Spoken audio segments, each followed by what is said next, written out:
Hello, everyone. I want to talk a little bit about voting. And I wanted to speak on the last Democratic convention that we had. I believe that convention sealed uh, Kamala Harris' fate and Tim Walz. Now, this is a little bit what I've observed. And it was doomed from the beginning. For one thing, I'm not going to, okay, I'll talk about that later. Now, at the Democratic convention, I wish they would have focused more on the cult like tactics of the Republican Party. Okay. Dive more into how they are manipulating people, all Americans.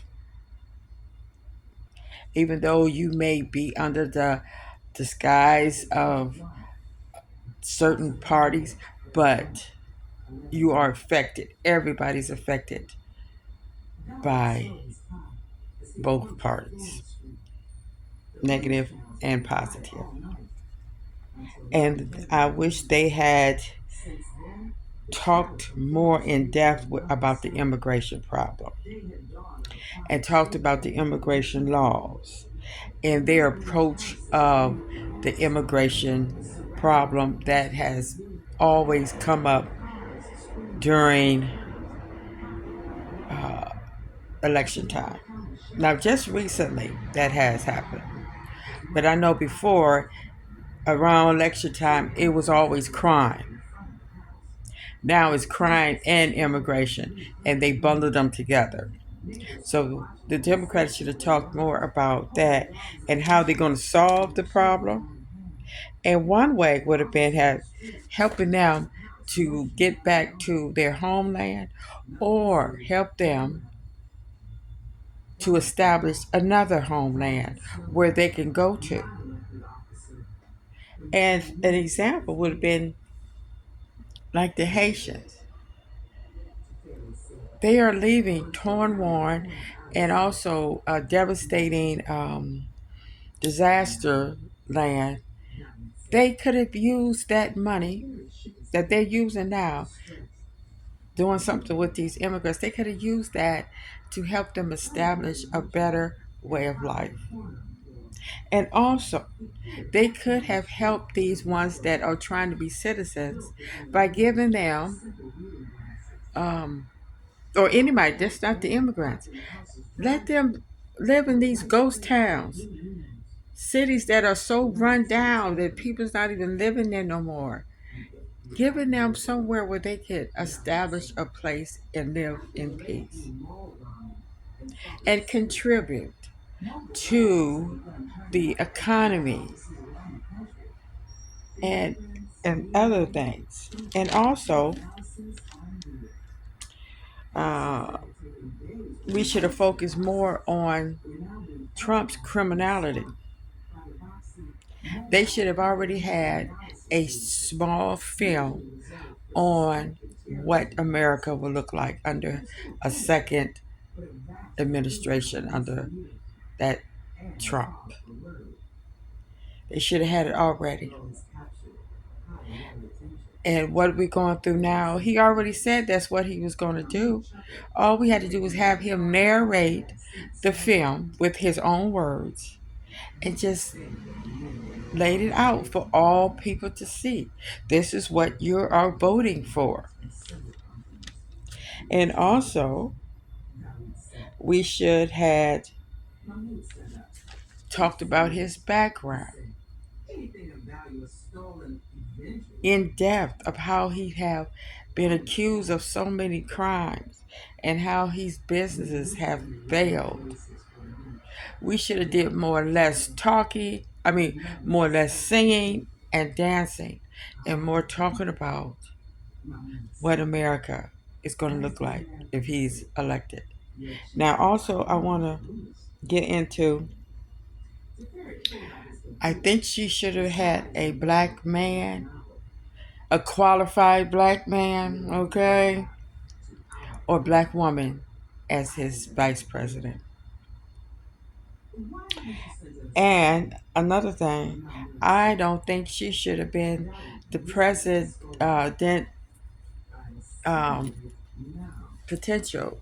Anyway, I think I would have rather seen someone like Stacey Adams, someone like that, because Stacey Adams to me looks more presidential, and she talks more with more fierce.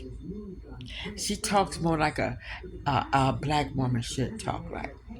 Okay, and she should at least been the vice president potential or the presidential ticket.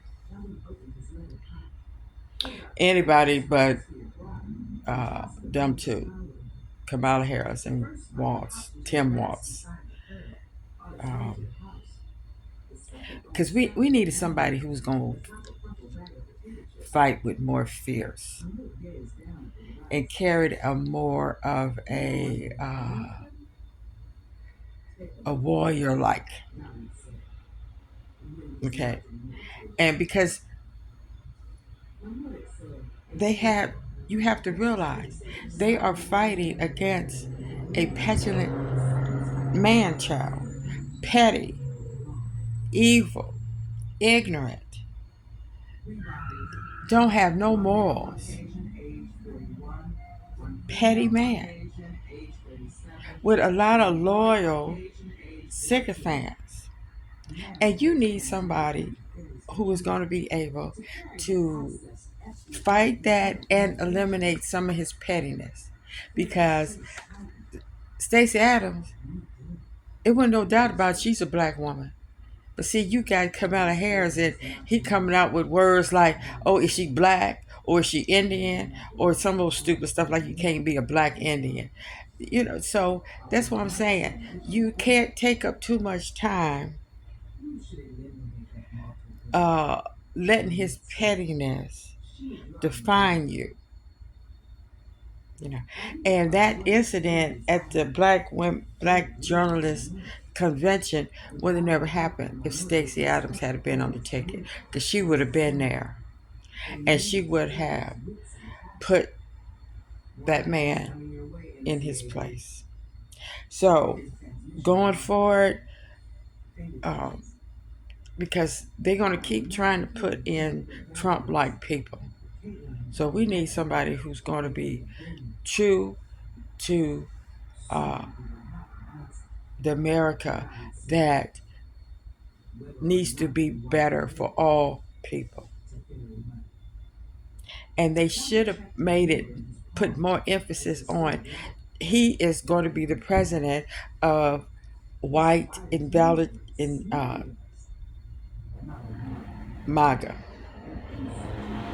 okay, and red states. And she should have talked directly to the black MAGAs, how he's going to chew you up and spit you out. So we need to get this, we need to get more strong in our conviction. And we can't let this happen again. Because this is some serious stuff.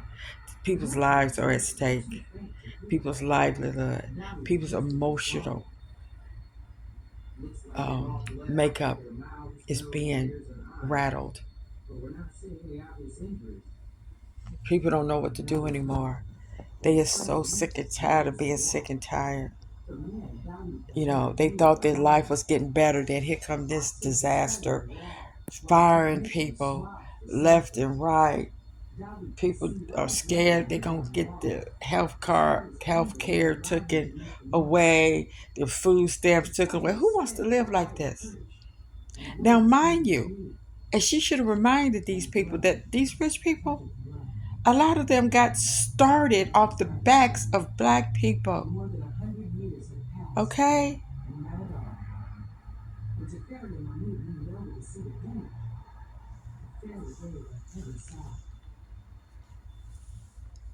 But see, her being of Indian heritage and whatever else she was, she wouldn't have been able to put more emphasis on that. And see, that's what we need. We need somebody who's going to be fighting for us and for us. Because they didn't have people fighting for them for hundreds of years. It's time for them to fight for us. And in the meantime, fighting for us is just like fighting for everybody. But the difference is when they fighting for them, they are fighting for them and against us. All right. Thank you for listening. Bye bye.